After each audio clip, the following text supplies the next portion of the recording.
I'm your host, Brandy Fleck, and this is Human Amplified. We're on a mission to revamp society by amplifying your humanity. This week on the show... My name is Jeff Barnard. My name is Caitlyn Campbell. We're kind of like therapists in a way, listening. I would have never known I'd be a tattooer if you'd asked me 6 months before I started tattooing. Got a tattoo apprenticeship with Jeff here, and he taught me everything I know. Not everything, just the basics. One of the big changes I really watched was like the art shift. You know, it's a very intimate process of tattooing. We're the last high five on that journey of beating cancer. On the surface, this episode is all about what it's like to be a tattooer.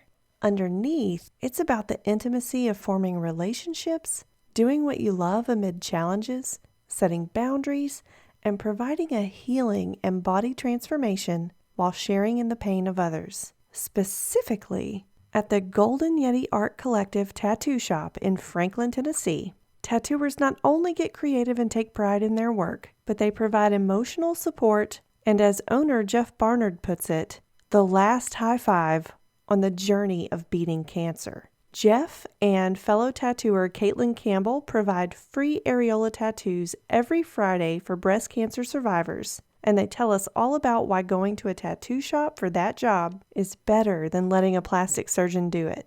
Not only do we learn about the much-needed and life-changing service, but we really get to know Jeff and Caitlyn over the next hour. We start out talking about everything from Jeff and Caitlyn's differing backgrounds in art to the atmosphere of their safe and open floor plan and how COVID impacted business.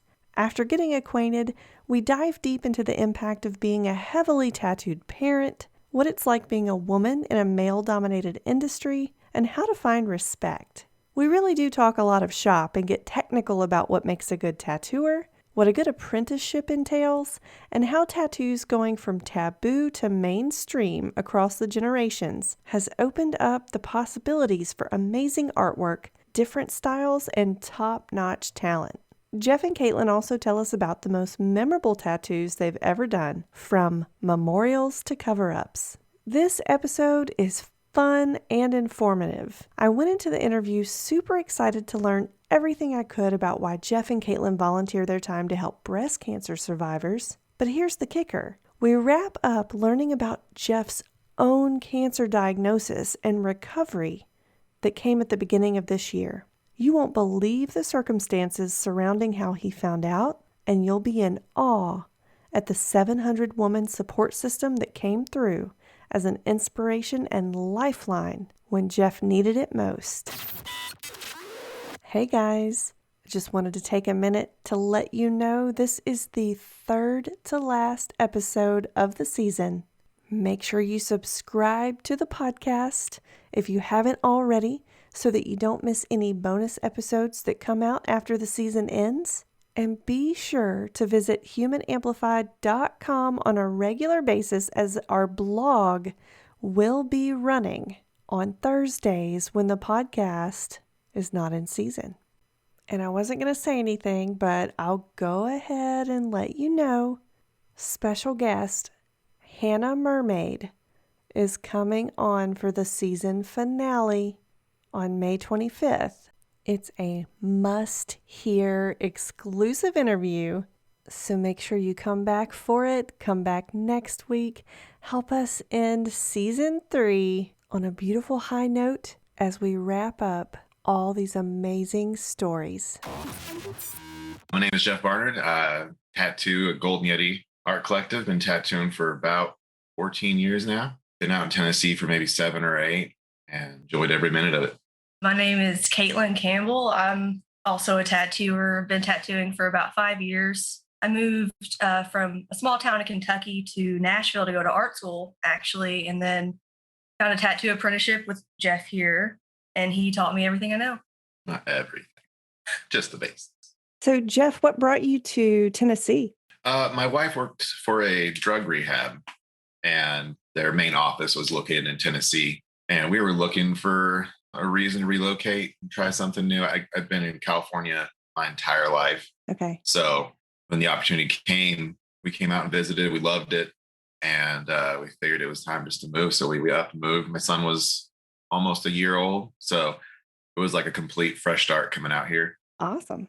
Zero regrets on it. And then now my sister and my mom have also moved out here, and my brother already lived in Knoxville. So it's kind of cool how it all worked out. Great, great. What part of California did you come from? Riverside County. It was actually a town named Corona, but Oh gosh. yeah, that's where I grew up. Okay. But yeah, it was kind of in between Palm Springs, LA, and San Diego, kind of right there in the middle of the desert. Okay. All right. Well, what was your journey into becoming tattooers? Why did you decide to do that with your career? I never had intention for it. Got a bad tattoo at a shop.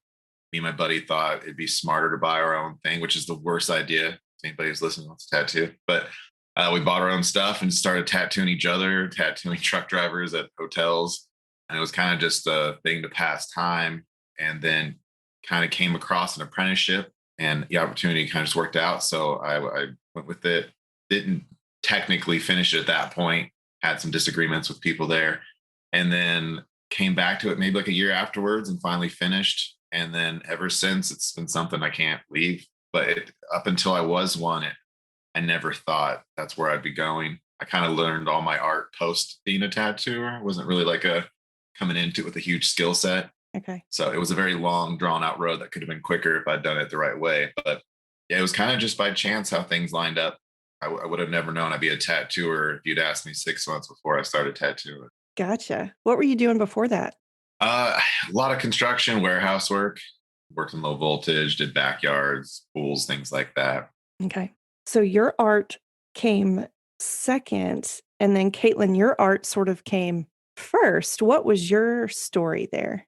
Well, I've done art pretty much my whole life. All through high school, I was in like all the art classes, and then I went to Watkins for fine art. But I kind of knew I wanted to be a tattooer in high school. I was kind of leaning more towards either being a tattoo artist or special effects makeup. I just didn't know. But once I started getting tattoos, I just fell in love with it. And I just felt like that was the way to go. I quit Watkins about halfway through a bachelor's and just haven't looked back. Okay. So is Golden Yeti, you say you got an apprenticeship there, but is that the first place you've been since Watkins? Yeah. Yeah. Okay. So how does your fine art experience translate into your tattoo work? How does it sort of manifest on people's bodies? I definitely do take a more painterly approach to it. In the beginning, I had issues with finding line work before the composition and the colors, because my painting process has always been building it up in like an oil painting manner. Hmm. But it's really fun in that regard, tattooing wise, because there's a lot of room for experimentation as well. It also helps with color theory. That has helped me a lot in tattooing, just finding colors that go well together, mixing my own colors, that kind of thing. Great. Now, Jeff, so you own Golden Yeti. What made you decide to own your own shop? We were working at another place, and they were kind of going through a shift in what they were doing with ownership and everything, and kind of felt like it was just time to step out and maybe run our own ship. So we left there, started looking for a place, and just kind of wanted something that we could control the atmosphere, control, how things went, how we worked.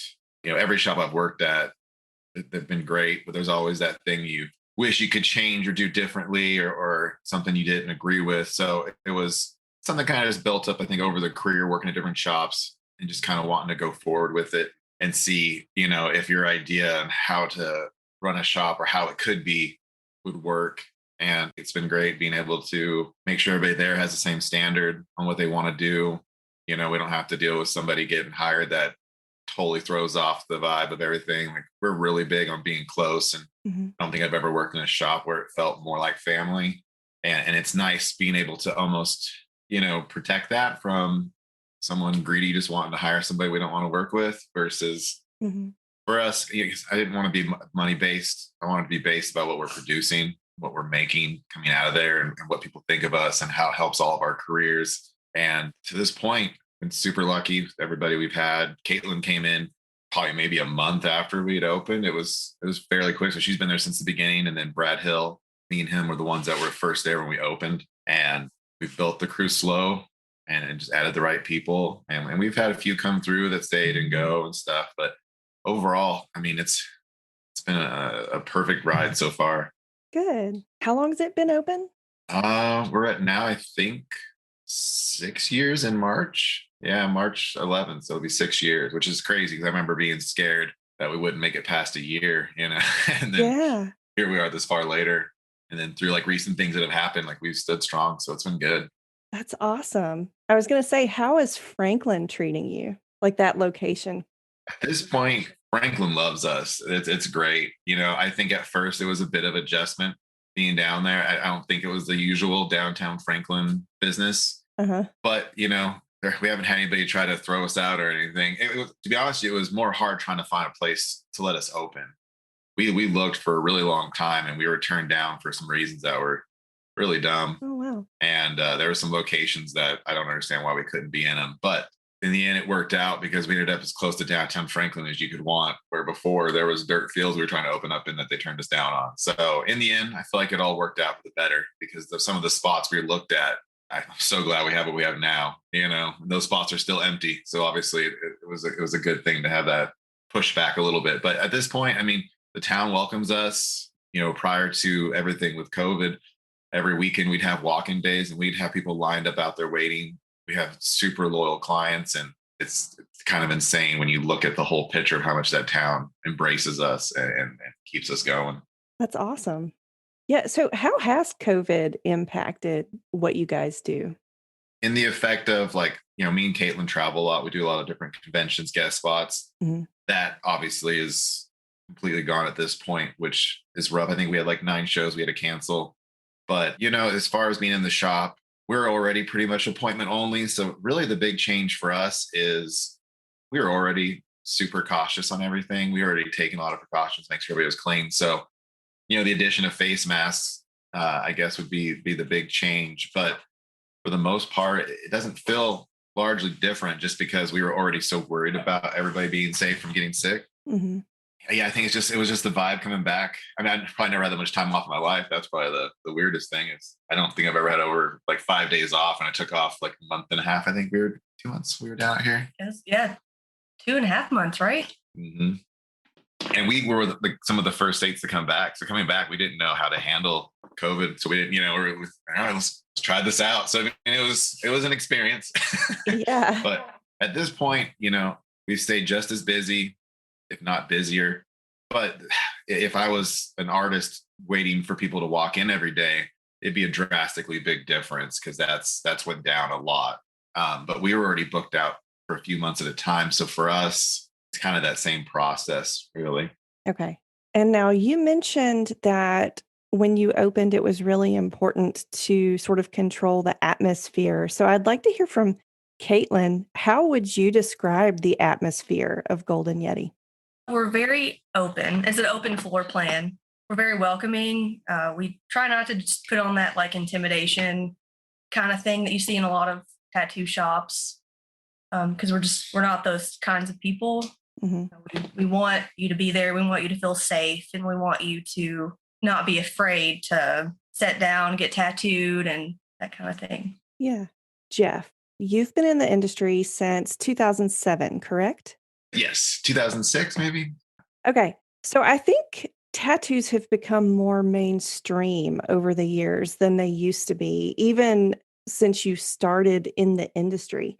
Can you take us through the evolution of any societal stigma you've been through over the years? And what has that evolution looked like for you personally and what you've seen in the industry?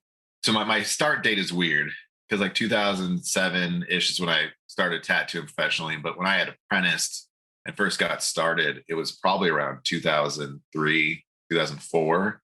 Hmm. So when I first got into it, it was right before the TV shows were taking off, and you started seeing it more on that. So I do remember seeing that tail end of it kind of being a taboo thing, its own little niche. You only saw certain people coming in. Hmm. To all of a sudden, you started seeing like stay-at-home parents coming in. You started seeing kids younger coming in and getting a little bit more ballsier pieces. They weren't just getting hidden ones. They're starting to do more drastic stuff. Mm-hmm. But I would say, one of the big changes I really watched was like the art shift in tattooing, where it was like you did tattoos based on the styles of tattoos that were there, to all of a sudden everybody was really, really good at art. Like I feel like there was this wave of just kids coming out that were seeking tattooing, and it was easier to get in. And I mean, in a sense of like, you didn't have to go through as much shit during your apprenticeships. You could actually have a real apprenticeship where you were taught, and it wasn't about how much crap you could deal with to get through, but actually based on your skills at art, people taking it really serious. So it was a huge shift in the kind of tattooers you saw, the art you saw from it, the diversity in which the industry grew. And then, when you started getting more people willing to come in and get tattooed, it wasn't as taboo for people. But that kind of opened the door too for a lot of stuff, because you started getting all walks of life wanting work. So you started getting even more styles meshing in. And it kind of just, the thing when I first started to now, the caliber of tattooers is insane. The stuff when I first started, if you were at a certain level, you own that. Now that's just like starting requirements, But I do notice there's a huge difference in just acceptance of it. Kids with jobs. I mean, I remember the days of Band-Aids over tattoos at stores, not to show them, and wearing gloves if you're a cashier because you can't show your hand tattooed. And now it's no big deal to have your whole neck blasted, and you can work at any store. So it's good and bad, as much as it is cool to have a wider spectrum of people you can tattoo from a business standpoint. Mm-hmm. There was also the nice feeling of it being a little smaller of a group, and not, now if you don't have tattoos, that's like being the old school tattoos, it's now very trendy and in to get it.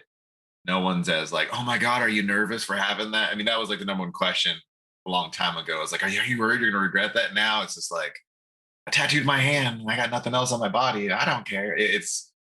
Or face. Or the face. Yeah. Face tattoos. Tattooing the face used to be some extreme stuff. Mm-hmm.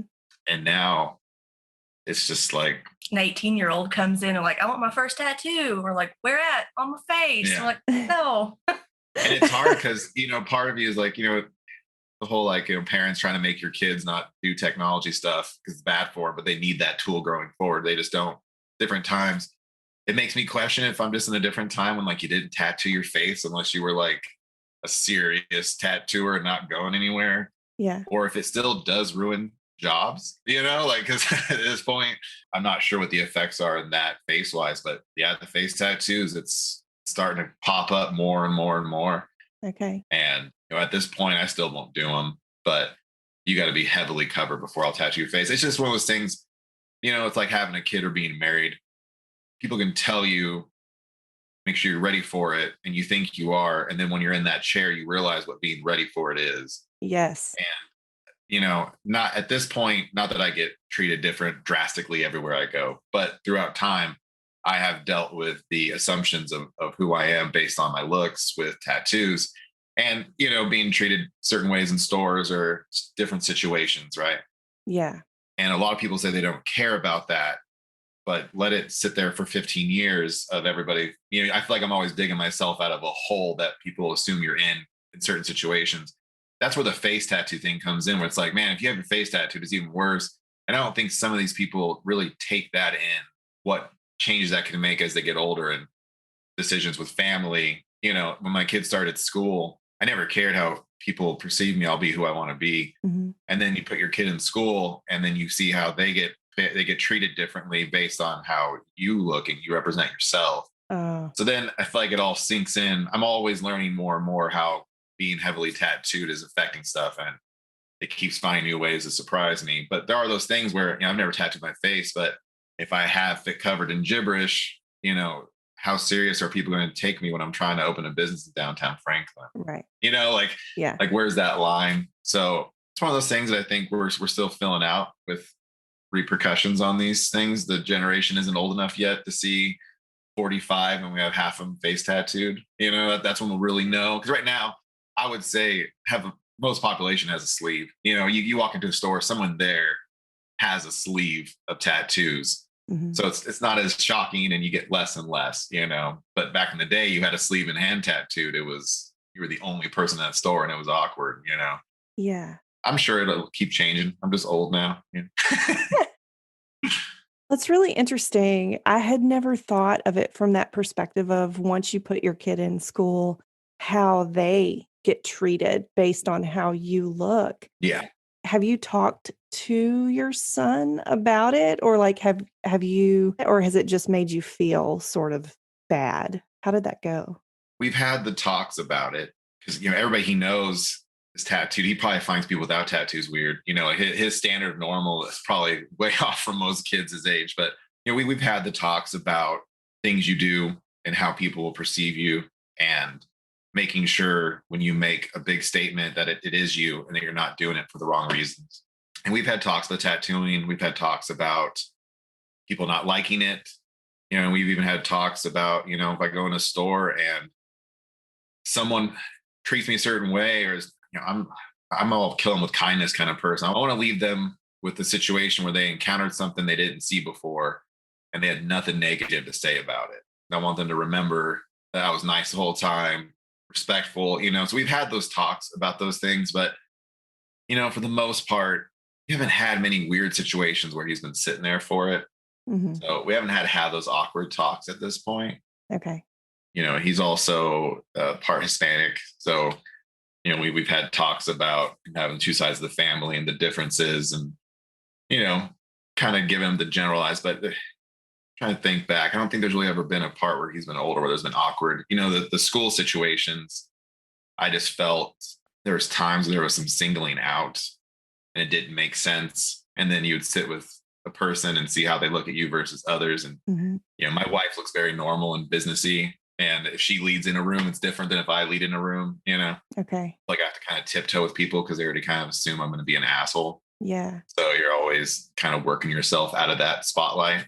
Yeah. But I also think that comes with being tall, like any of it, you kind of, everybody has to adjust their surroundings no matter what it is. So I don't try to dwell too much on it with him. I want him to live freely and do his decision making. I just always want to make sure he understands that you have to kind of absorb the repercussions or whatever that particular thing puts you in a situation of. Yeah. Man, it seems like we would be over that at this point, but yeah, it's really interesting. And for the most part, I'll say, I think we are. Okay. And the general idea of it all is when you talk to like old school people, their stories are harsh. The way they're being treated by other people, the places they're forced to open up in, the way that people looked at them and the people that were attracted to them based on how they thought they were also shitty people. Mm-hmm. To now, there's not groups of people telling you to get out of the fucking store. There's no, like, I've never had a group of dads line up like, you ain't welcome here. Like we're not having that. Really, what it is I would say there are certain age groups that didn't grow up in it. And no matter what, they're not going to know how to act around it. Okay. I think a lot of people take it wrong. Most people, they look at me weird, make an attempt to talk to them. And most time they're just curious about my tattoos, but they don't know how to initiate that conversation. They don't know how to ask it without worrying about making me mad or because kids are always curious. They'll just stare at me and they'll come up and they'll have a question. The parents are like, oh, leave them alone. I'm like, you can ask me about the picture of the shark on my arm. Like, I don't, So I think it's more as people uncomfortable in general talking to people they don't know.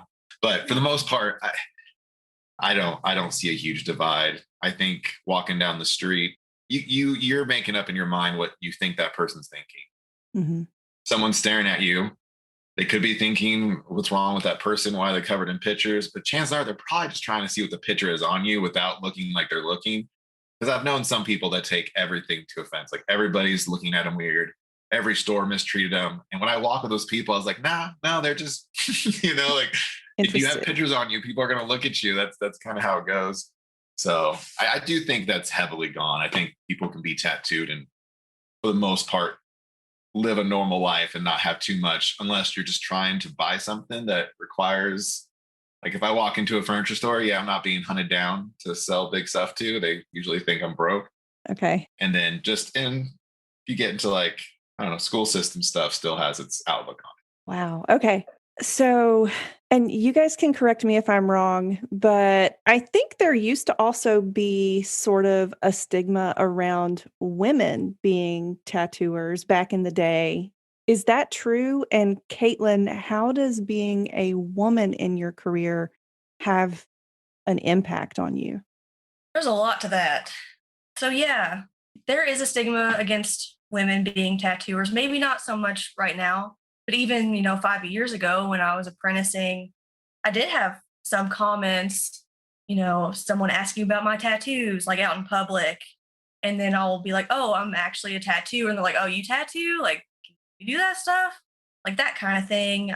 Also, this is kind of with any woman in a male dominated industry, it is kind of like, a boys' club. You have to keep your guard up. You have to be careful with everything. I mean, there's always going to be sexism in regards to the people you deal with as clients. Like, it's a very intimate process of tattooing. You're touching them. Mhm. A lot of times their hand is in your lap. And you just got to set good boundaries. You got to be up front. You got to, if they touch you the wrong way, you move their hand. You're like, no, we're not going to do that. I'm also very lucky that we're in a very open floor plan, and Jeff and Brad would never let anyone, fuck with me. Mhm. I'm also very careful about not staying alone by myself with someone I don't know that's in the chair. You don't want to put yourself in these situations because they do happen and they will happen if you're not careful. Yeah, there's something else I wanted to say too about this, just because there's so much that goes with being a female tattooer and just not being either taken seriously or people looking at you like a sex object. Mhm.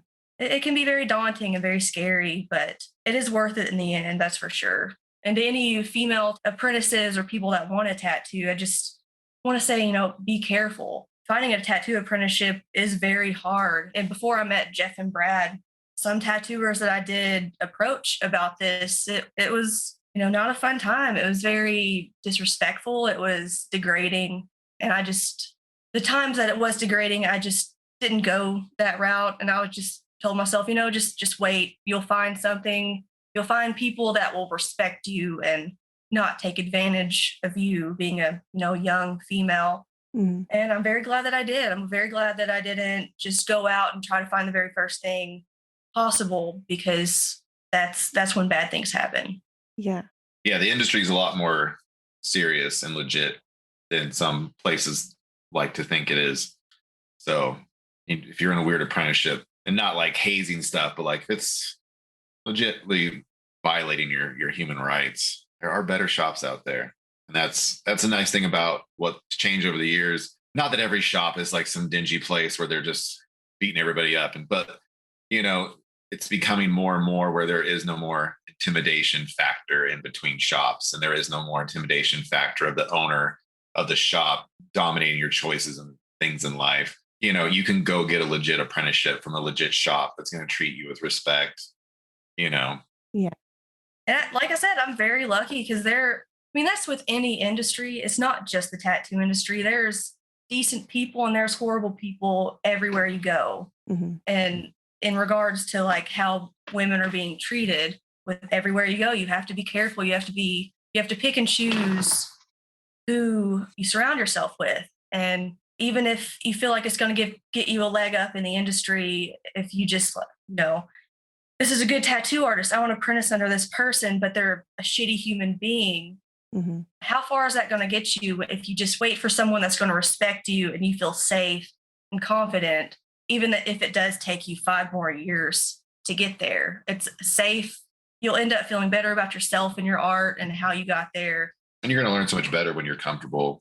That was a big thing when Caitlyn came in. Caitlyn was the first full apprentice I had. Like, I've been at shops, we had apprentices, and you're all kind of apprenticing them or giving advice to tattooers. But as far as, someone I felt solely responsible for them making sure they were able to do this would have been Caitlyn. And I wanted to test out just letting somebody come and fucking learn and enjoy it. And she's so clean. She ran the shop. She did all the things we needed, but just removed any of the hazing, any of the, we gave her shit. We still give her shit, but just for But nothing fun. degrading, nothing disrespectful. Yeah. It's just, I like wanted- an internship. I wanted someone who wanted to be there after their apprenticeship. I didn't want to have her not be able to wait to get the fuck out of the shop because she hated all of us and we treat her like shit. You know what I mean? Like, Yeah. there's making them earn it, and she earned it. I mean, she worked her ass off, and we didn't give her any free cards or passes on stuff. I mean, shit, I told her to quit school, which I'm glad that worked out because I was a little nervous it wouldn't. But you can earn it in different ways, and it's not in degrading you as a person or just taking advantage of. I mean, that goes for guy and girl on that with apprenticeships. There's this feeling that, like, if I don't get this, I'm never going to be able to be a tattooer, and apprenticeships are hard to get. They're very rare. And sometimes you sit there and you deal with shit that maybe you don't need to. I wanted to make everything based around making her a better tattooer. So anything that was required of her job was to make her appreciate tattooing, love tattooing, make it hard on her. So after she gets this, it feels so good that she never wants to give it up, really build a bond with that career. And we did that through her actually working, not through insulting her, degrading her, or just treating her like shit, Yeah. And I can't imagine being anywhere else either. Anytime I imagine working somewhere else, like moving, I'm like, I don't know, because these people are my family. Whereas a lot of other people can't say that. Most of the female tattooers I know don't work at their home shop. They had a horrible experience and they hate who taught them. I don't have that, and I'm very lucky, but my sympathy and empathy goes out to those people that had such a horrible experience and don't even want to go back to where they learned and where their roots are. It's very unfortunate. Is that experience more common than not, you'd say? It really just, it's base case to case. I know a lot of people who have no issues with them, but I know a lot of people who wouldn't even spit on the grave with a person who taught them, which is weird, Yeah. But I don't know if it's just an industry problem or if it's just a person problem. There's a lot of assholes in the world, Yeah. And it's kind of that luck of the draw, or also how much you can recognize that stuff beforehand. And I've also worked with people who apprenticed under people that I know they don't get along with. They're both nice people, just didn't agree. And there are some people I know who everyone who's ever worked with them does not like them and never wants to talk to them again. And I know it's a business to make money. It's not like that's not the end goal, but I never wanted decisions to be based on pay or based on you work here and I own you. I wanted it to feel like I'm in charge of the room because this shit's mine. Don't break it, but be yourself, run your own business. I want Caitlyn market herself in a way, if no one else is there making decisions, just her. I want her to really be able to make her career what it is, what she wants it to be. I'm not big on the vibe of boss or owner type stuff. I don't want to hire anybody at the shop that can't run themselves. I don't need to micromanage people. And if you're a type of person that needs micromanaging, you're not the type of person we want at the shop. We're not here to hold hands. We're here to help each other grow, but not like do basic shit, Yeah. I think that also helps too, all of us keep a better relationship, because I've worked for people who had to, they hire whoever, and then they'd get some people that weren't that great. And they were constantly there yelling and screaming at those people to get them to work. And I feel like that kind of stuff just deteriorates the shop, tears it down, makes those weird grudges. I would like to think anybody's ever left shop, we're all on good terms to this day. I don't want to have bad bridges with people just because we work together or they worked at the shop or whatever, Yeah. Like Caitlyn, she was smart enough to walk out of the shops that weren't going to treat her right. Some people, and this goes to people's fucking parents and teachers though, but like, give your fucking kids some more confidence in themselves. So when they walk in a shitty situation, they don't feel like everything's based on that one decision, but they feel like they could go to a different spot and make the same shit, like Yeah. the shop doesn't make you able to tattoo or not. They're just giving you a place to learn. So you just need to find a place to learn, and people there who have answers to those questions. Some people act like they just need to get in that shop and they go learn under some of the shittiest artists being treated like shit. Yeah. Not that it's like an epidemic of this happening everywhere, but the fact that it still exists in some shops is still, bullshit, and it shouldn't be. But, We're doing the work to get rid of it though. Like back in the day, it was you were the bad guy if you were to call out a shop for doing something horrible. But now if you can do that, if you call someone out, you're going to have multiple people behind your back and be like, okay, fuck them. Let's shut them down if they're doing something shady. We don't want that in our industry. So I think it is changing with the generations, and then the next generation will be even better about it. There will be less and less of that because we're not afraid to speak out against it. Hmm. Men and women. I mean, with women, we're slowly but surely, not afraid to speak out against, like with the Me Too movement and all of that. That was unheard of back then. Like we just, we accepted it and we decided, okay, that happened. I'm not going to talk about it. It's okay. And then more victims and more victims happen. And now we're just like, you know what? No, we're not going to do this anymore. Let's call out these places. Let's end it. And if a specific tattooer is doing this, we don't want them in our industry. Fuck them. Yeah. Well, all right. So there definitely has been an evolution, and I really like what you guys are doing. And I know, Jeff, you mentioned that you want everybody to just be able to be good tattooers and help them be good tattooers and do the artwork that they want to do. Can you guys tell us what the hallmark good tattooer is? Like, what are the characteristics that a good tattooer has? Let's see if Caitlyn learned anything. What's a good tattooer, Uh, Caitlyn?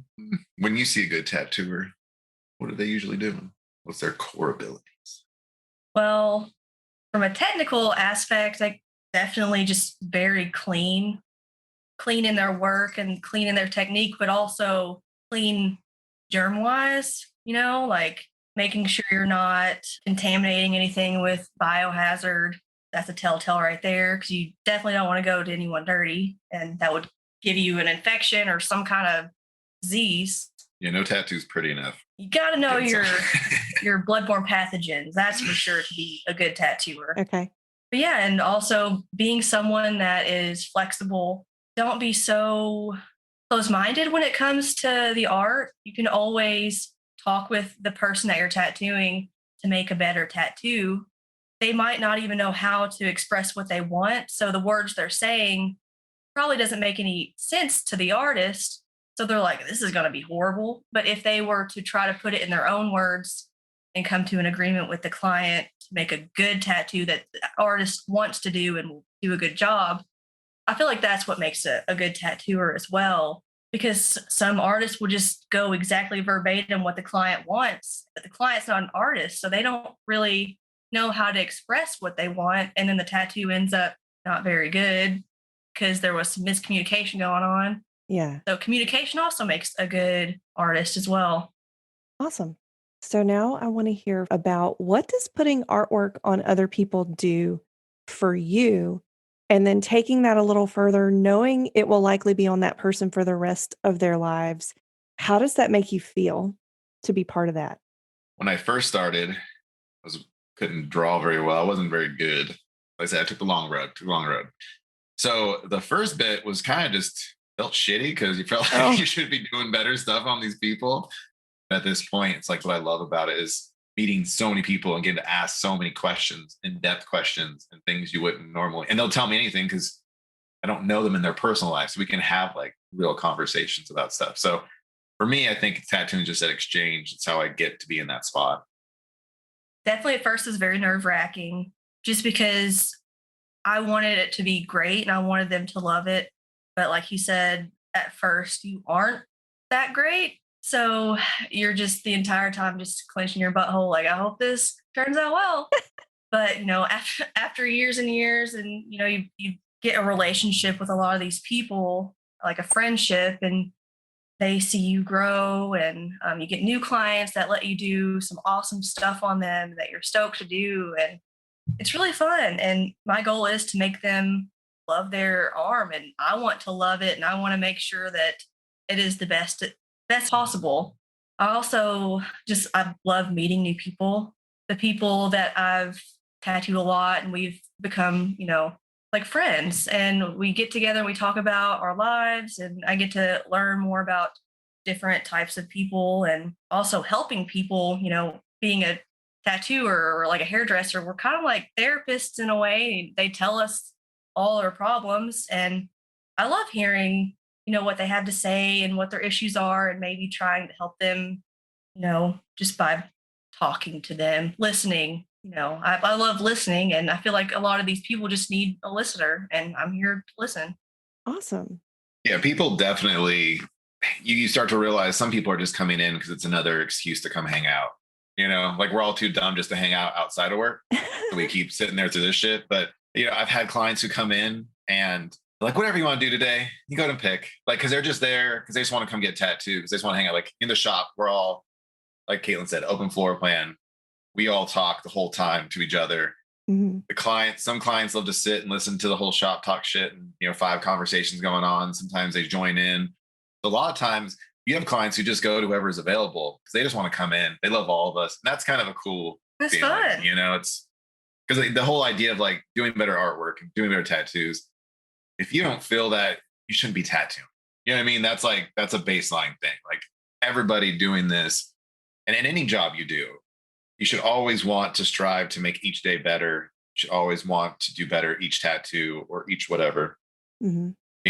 Finding personal goals to tweak and finesse things better. And, the things sometimes I work on are shit that probably doesn't even matter. Most people won't even notice the difference, but you got to find those things to keep you going. Yeah. Yeah. It's just cool, that relationship you get. And then at this point, I've been tattooing people for so damn long. They'll have their kid with them. They're like, when I turn 18, I'm getting my tattoo from you. And I'm like, yeah, sure. In 900 years. And then I'm sitting there tattooing. I'm like, shit, like Yeah.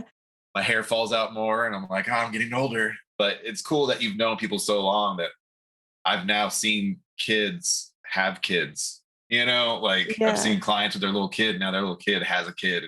Sure, one day I'm going to tattoo that kid too, which is weird, like. And it's so wholesome just Yeah. seeing that kind of thing, seeing these relationships grow, and then also being part of someone's life like that. It's very, very honoring. That's a good word. Yeah, that makes a lot of sense. You get to be part of it. So, what is the most rewarding tattoo you've ever done for someone? And then I want to hear about what's the craziest experience you've had while tattooing someone. So I would say probably, I don't know, but anytime you do memorial tattoos, Mm. you always feel, for me, I always felt more sat with those than others. So when I first started, I lacked a lot of emotional sympathy or whatever. I was very detached from like, oh, that's your problem. Cool. But over the years, especially working with Caitlyn, she doesn't let us. She makes you more empathetic to everybody. I'm a crybaby. I'm very emotional. But when I first started, I had this guy come in for a tattoo. An accident had happened where his kid had died, and he was the one, and he did nothing wrong. It was just kid ran behind his truck.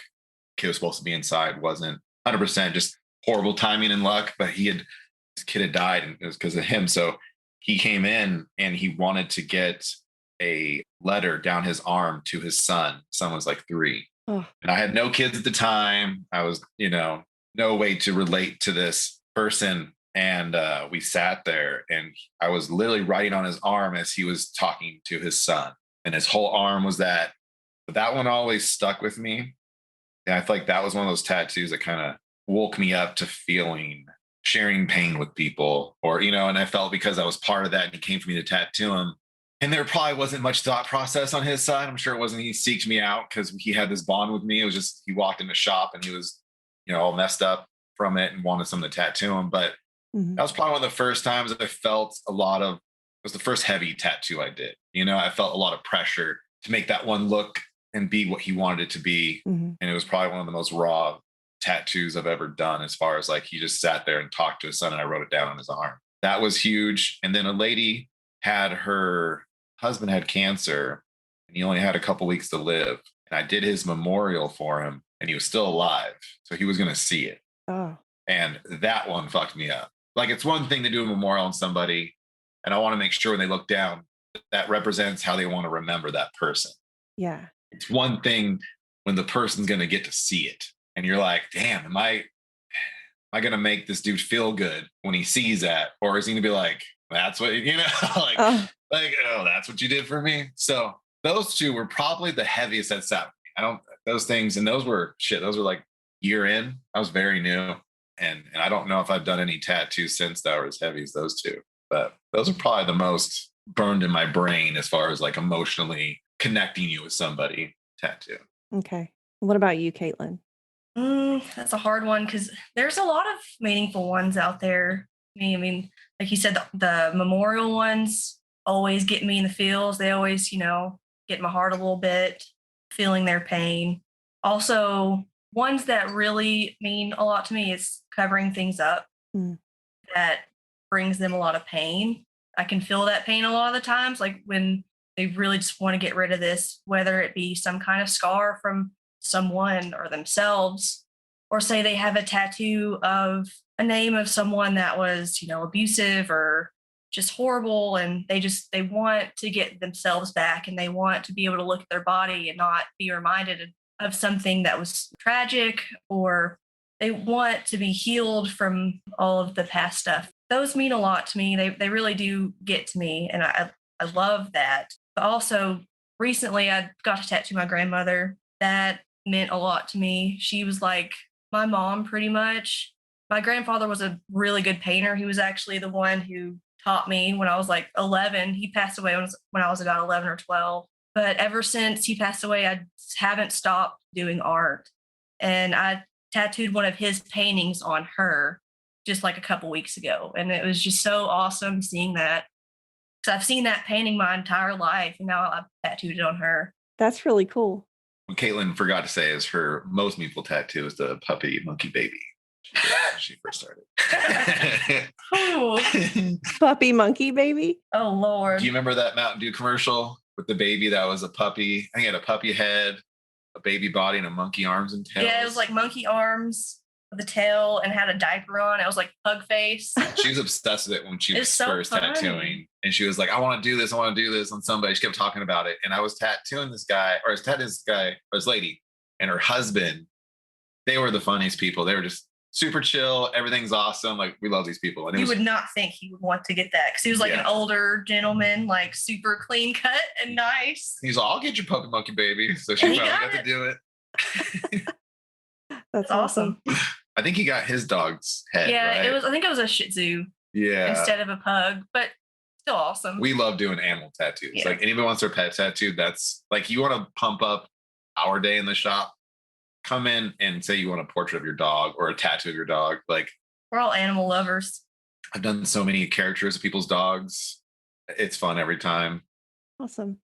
Caitlyn, you touched on a really interesting thing that I think about a lot, and that's like just transforming your body and healing from scars and covering up things, turning something that was bad into something that's now awesome to look at and that makes you feel good that it's there. So, one of the coolest things about what you guys do at Golden Yeti that I saw on your website is the free nipple areola tattoos for breast cancer survivors. So, can you guys tell us a little bit more about that and what made you decide to do that service for free and how does it help the people that get it? When I first came out to Tennessee, working at a shop in Franklin, I'd never done any areola reconstructive tattooing, nothing like that, but I did portrait work and it's just a portrait. So a lady came in and she wanted to get it done, wanted to know if I would do it, wanted to know the price, and said that she went to someone else in the state and owed her $700 for this tattoo. She said she couldn't afford that. She said all her treatment for cancer, and he was like, sorry, it's special needle, special bunch of bullshit. And so she came to me and I was like, man, like, I'll say this too. I don't look bad at anybody who wants to charge for this, like, charge for your work. It is work, but charge what you would charge for any tattoo. Don't charge based on knowing that person A is not part of the industry and knows what shit costs, and they just came out of hospitals getting gouged. And don't prey on the fact that they just want to get this done because they want to be done with it, and they know they'll pay more money because they just want it over with. Mm. So it was kind of that kind of situation happened to this lady. So I told her, I was like, I'll do it for you. And our shop minimum was $50. So I was like, shit, I'm just going to charge you $50. And we'll, get this on you. She comes in, did them. Super fun lady. Her and her husband were really awesome. And when she left, she went to go see her doctor. Well, when he saw it, like the work, doctors try to do this sometimes. Sorry, doctors, you suck at it. They realize they can't tattoo him as well. So he's like, will he take other patients? So then I started getting a bunch of ladies requesting for me to do these tattoos on them. So I was just doing them for shop minimum, just $50. And really just worked with those two doctors. It was Dr. Higdon and Dr. Cash, both amazing surgeons. And just kind of stayed at that for a while. And, it wasn't my shop. Got to charge money when you work at businesses or whatever. So when we moved shops, it was one of those things that I enjoyed doing it so much. I didn't realize how rewarding it would be. And I didn't also realize how much this affected them. Mm-hmm.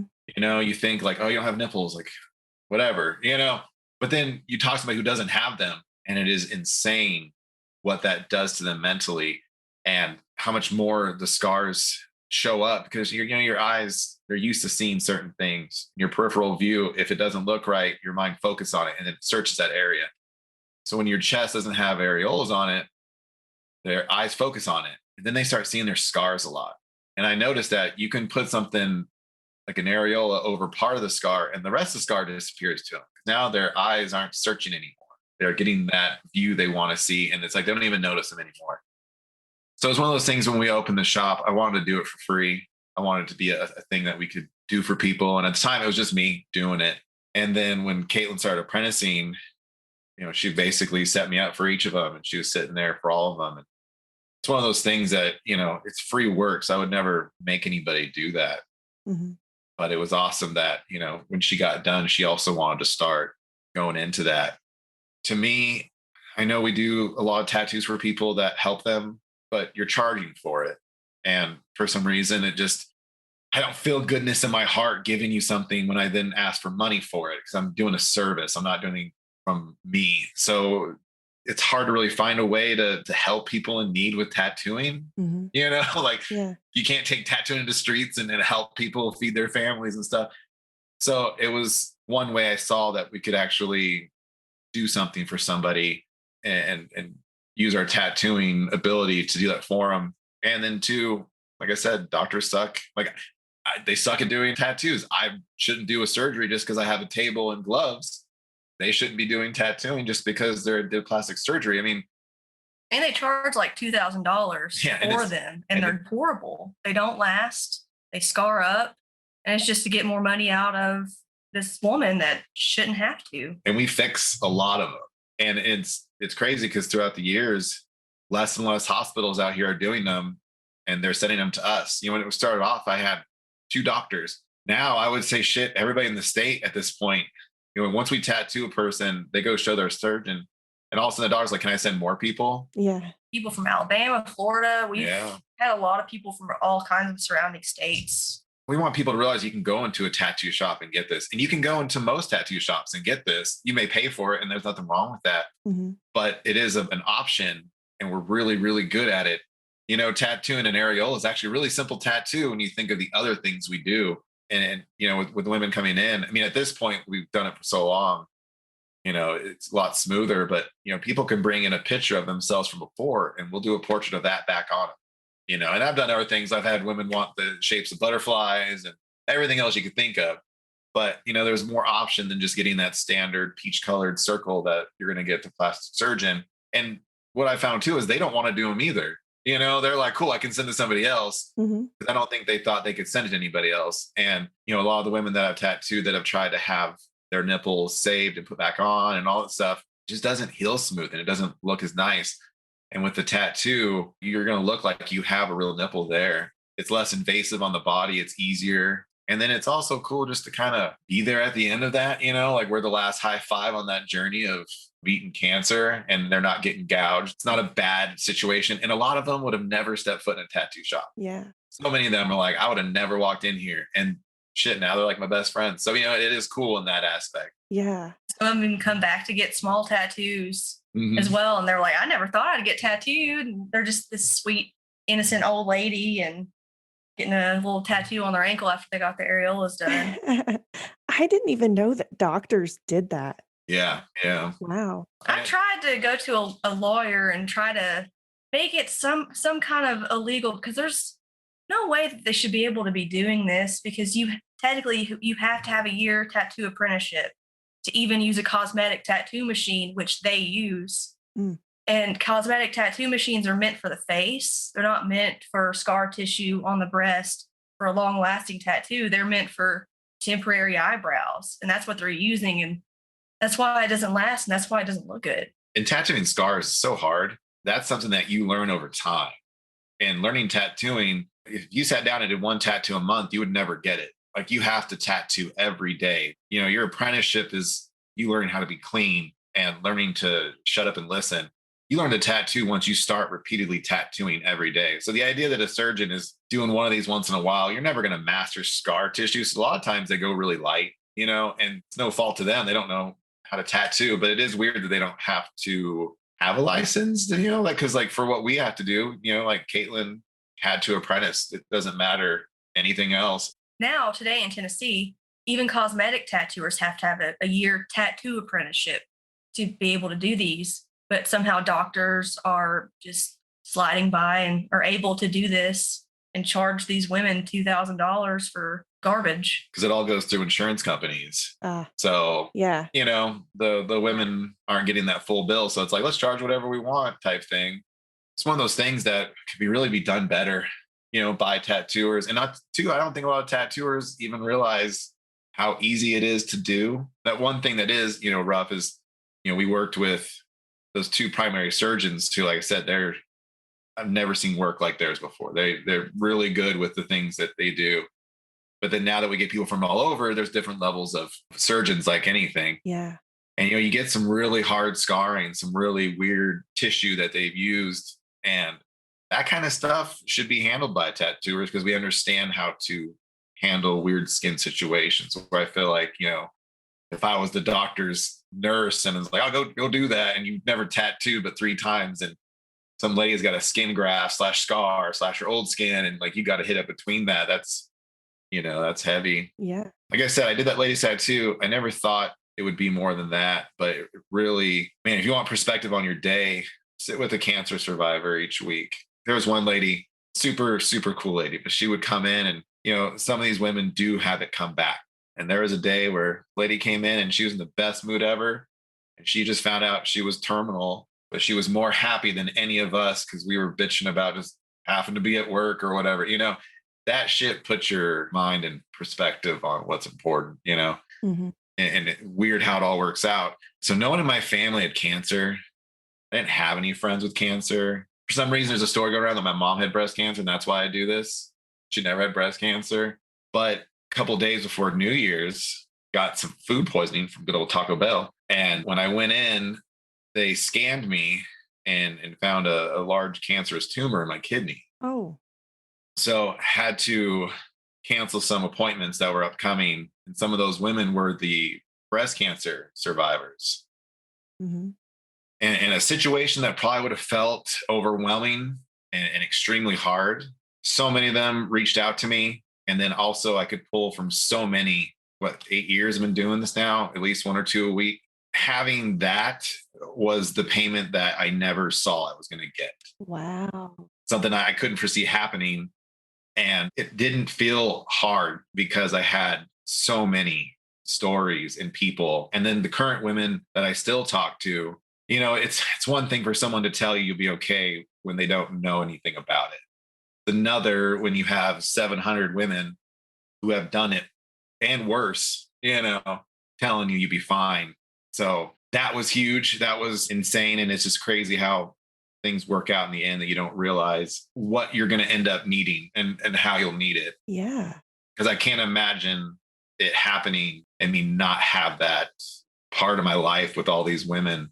It's not just breast cancer, you know, they have breast cancer and stomach cancer, throat cancer. They're getting half their body stuff removed from them and going through extensive treatments. You know, the people that actually go through shit don't talk about it. You know, like the war vet who talks about things probably didn't do the things. It's the one quiet who doesn't want to talk about it. You know, people who go through trauma don't like to sit in a little room and tell their trauma story.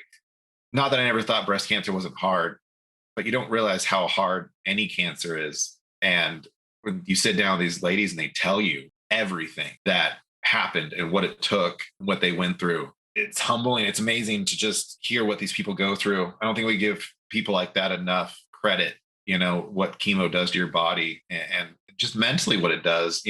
If you can be fortunate with cancer, I was fortunate that it had stayed to my kidney, and 2 weeks later, kidney's out and cancer had spread. So I got off really easy. That's great. It was just go in, snip something. I basically slept for 4 hours and I woke up sore. And I probably would have been more pissed and down about my situation. But man, for me, it's all about perspective and what could be, not versus what you have, but like what could be. And knowing that all I had to do was get a surgery. And then probably all those women, 99% of them would have loved to switch shoes with me because theirs was way more extensive. I got a scar on my stomach, but they're getting their breasts removed, getting part of their stomach removed. I lost something that I have two of. So as far as being lucky, it was in that situation. So that's something that just recently I realized what I'm really getting out of all this. And even for like my family and stuff, we have a lot to pull from. I think it made my wife feel better because she's the one that does all my bookings and stuff. So she's talking with these women too. And just kind of gives you perspective on how bad it could be. And even they got through it. Yeah. Keeps your mindset sane, That's amazing. So you didn't have to do chemo or anything. It was just the surgery? Yeah. So I've never had food poisoning in my life. I don't eat Taco Bell. I hate it. And my wife was like, let's order Taco Bell. And I kept putting it off. I was like, no. If I was like, all right, fine. Just give me some tacos there. And that night I learned what food poisoning is. And I don't go to doctors. I do now, but at the time I was not a doctor person. And it went on for so long, even into the next day, that I was like, shit, I need to go to the ER because I don't want to feel this right now. I was like, let's go in.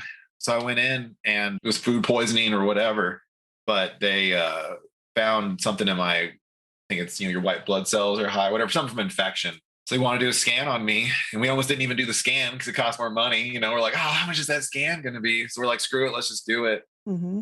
That moment you never think you're going to hear. We walked in, it's like, yeah, we found a large mass on your kidney. The way shit works out is insane. I was doing my paperwork for my ER visit, and because of COVID, everything's remote. So I'm on FaceTime basically with some nurse. She's there for them telling me this. And then we go back to the paperwork part. She's like, just so you know, like, I'm a 2-time cancer survivor. Like, I've never met so many people in short moments that I needed it, which is weird how that lines up. Even the nurse who I'm talking to about paperwork, people just reassuring you. Yeah. Went to a doctor a few days later, and they're like, yeah, we're 90% sure it is. Do you want to chop it out or test it? And then they said if we test it, we could open it and it could spread. So I was like, fuck it, just cut it out. Like 2 kidneys is for losers anyway. So I was probably get it removed as it was. So just cut ahead of it. There you go. Crazy, a month later, we were good. Taco Bell saved your life. Saved by the bell is a statement in my life, Saved by the bell. Oh. But that's the thing too, like no chemo, no nothing. Like, literally, I found out 2 days before New Year's, and by the 18th, it was out of me. So for how fast it moved, how quick it did it, and that's another thing too about like the shop and then there being family. Like I was able to focus on not losing my mind and spending time with my family and healing. They held it down. Probably didn't even bug me if they needed to, and that's where this shit's amazing. That's where like I love our crew. Yeah. What we have together, me being able to step away. I don't know many businesses where you can step away from your business for 2 months and not have to think or worry about it. Forever grateful for that. That's can't do anything but feel fortunate on this situation because I shouldn't have found it. I shouldn't have been able to know it's there. I shouldn't have had 700 women I know that have beat cancer. Like so many things at that moment kind of come together. And no, it's just cool when you can have that kind of people around you. Yeah. Backing you, Oh my goodness. That is crazy. That's like some crazy good karma, like miracle stuff. Yeah, just kind of blew our mind. And even the doctor was weirded out when he told me that it was because I was kind of pumped. But it was just like, that was there regardless if I got it checked or not. It wasn't the doctor gave it to me. It wasn't coming in. It was there. Mm-hmm. And the idea that like I wouldn't have seen 40, but now I'm going to, Yeah. And then too, there's something, when you watch someone eat a meal and they really enjoying it, you kind of wish you loved that food as much as they did, but you don't taste it the same way they do. Mm-hmm. You tattoo those women who have beat cancer. There's something they're enjoying in life and that perspective, and you can't know it until you know it, right? Like you can think you sympathize, but most of us don't know what it's like to be told something's trying to kill us on the inside.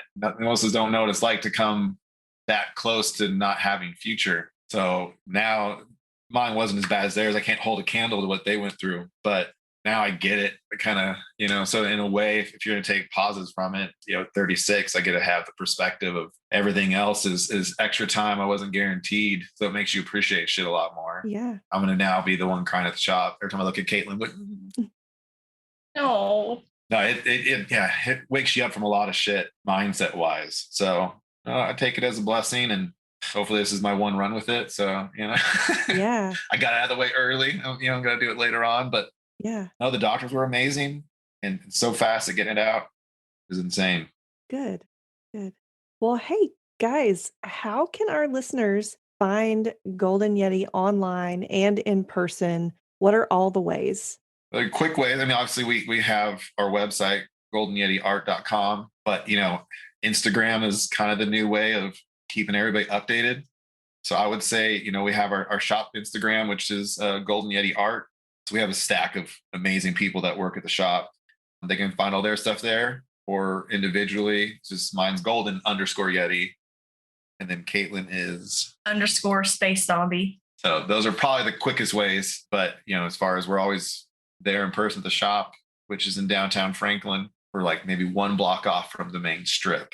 But yeah, I would say Instagram is probably the best way to stay updated. Hey, well, guys, you heard it here, and all of that information will be in the show notes for you to go check out.